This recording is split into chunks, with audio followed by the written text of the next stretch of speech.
اور اس کے بعد اس کے اندر آپ کے پاس کانٹینٹ میں letters, animal, vehicles, number, relationship, musical اور انسٹرومنٹس موجود ہیں. یہ دیکھیں، اور یہ آگے سے ہر ایک کیریکٹر کا رسپونڈ بھی کرتا ہے تاکہ آپ کے بچے آرام سے ریکگنائز کر سکیں ہر چیز کو. Very interesting, very amazing learning activity ہے. یعنی مکہ اور مدینہ کے بعد مسلمان اگر سب سے زیادہ کسی جگہ کو اہمیت دیتے ہیں تو وہ یہی جگہ ہے. اس کے علاوہ مسلمانوں کے لیے یہ شہر قبلہ اول کی حیثیت رکھتا ہے، کیونکہ کعبہ شریف سے پہلے مسلمان اس شہر کی طرف رخ کر کے نماز پڑھا کرتے تھے.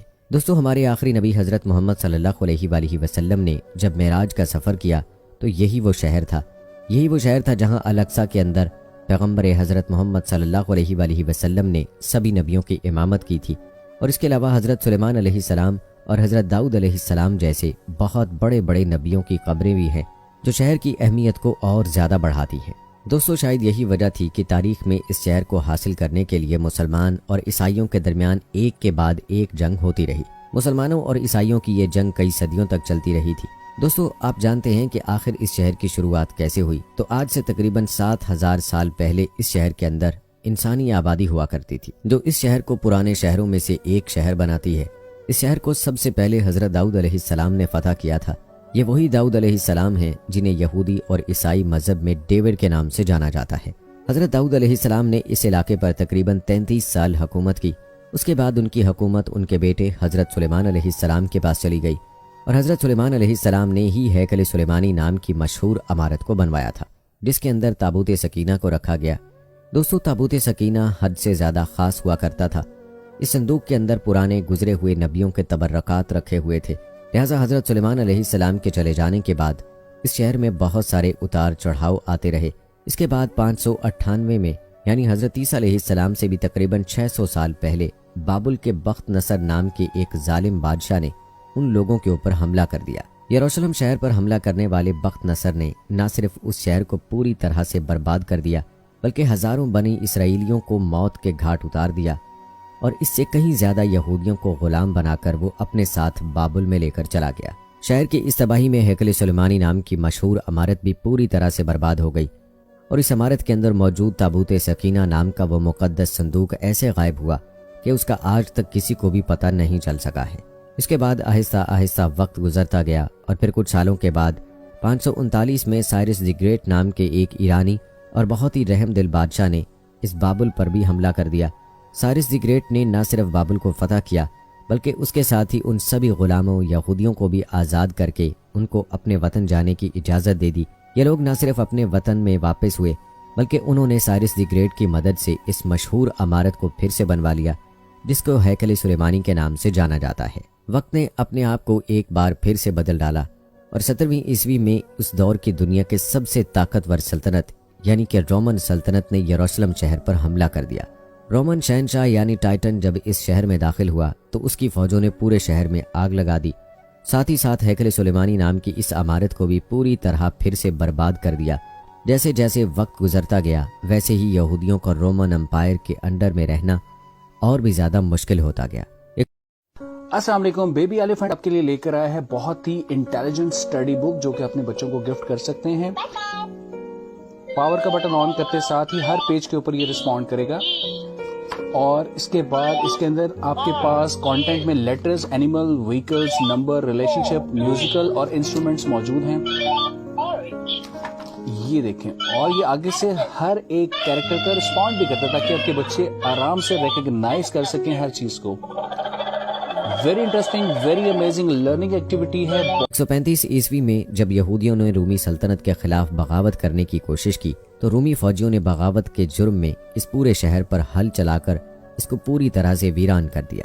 اتنا ہی نہیں بلکہ یہودیوں سے حد سے زیادہ نفرت کی وجہ سے رومی لوگوں نے اب اس خاص جگہ پر کوڑا اور گندگی پھینکنا بھی شروع کر دیا جہاں پر کسی دور میں ہیکل سلیمانی ہوا کرتا تھا، یعنی یہودیوں کی سب سے پاک جگہ. یہ شہر کئی صدیوں تک ویران رہا اور آخرکار 638 عیسوی میں مسلمانوں کے دوسرے خلیفہ یعنی حضرت عمر رضی اللہ تعالی عنہ نے اس شہر کو رومن امپائر سے فتح کر لیا.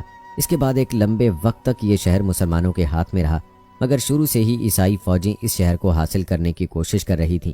لیکن اس کے بعد مسلمانوں کی اندرونی اور آپسی لڑائیوں کی وجہ سے مسلمانوں کی خلافت یعنی کہ خلافت عباسیہ اب کمزور پڑ گئی. تو 1099 عیسوی میں عیسائی فوج یروشلم شہر کو ایک بار پھر سے حاصل کرنے میں کامیاب ہو گئی، مگر اس شہر کو عیسائیوں کے کنٹرول میں گئے ہوئے ابھی چند سال ہی گزرے تھے کہ تبھی ایک نیا نام ابھر آیا، اور یہ نام تھا صلاح الدین ایوبی کا۔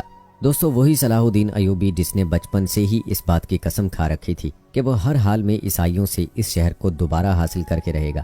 یہی وجہ ہے کہ سلطان صلاح الدین ایوبی نے شروع سے ہی اس شہر کو حاصل کرنے کی کوششیں شروع کر دی تھیں، اور آخرکار 1187 میں یعنی 100 سال پہلے ہی ایک بار پھر یہ شہر مسلمانوں کے ہاتھ آ گیا، یعنی صلاح الدین ایوبی نے اس شہر کو فتح کر لیا تھا۔ اس کے بعد بھی اس شہر کو حاصل کرنے کے لیے عیسائیوں اور مسلمانوں کے درمیان کئی ساری لڑائیاں ہوئیں، مگر لاکھ کوششوں کے باوجود بھی یہ 1517 میں اس شہر کو سلطنت عثمانیہ کے طاقتور سلطانوں میں سے ایک سلطان سلیم اول نے فتح کر کے اپنی سلطنت میں ملا لیا۔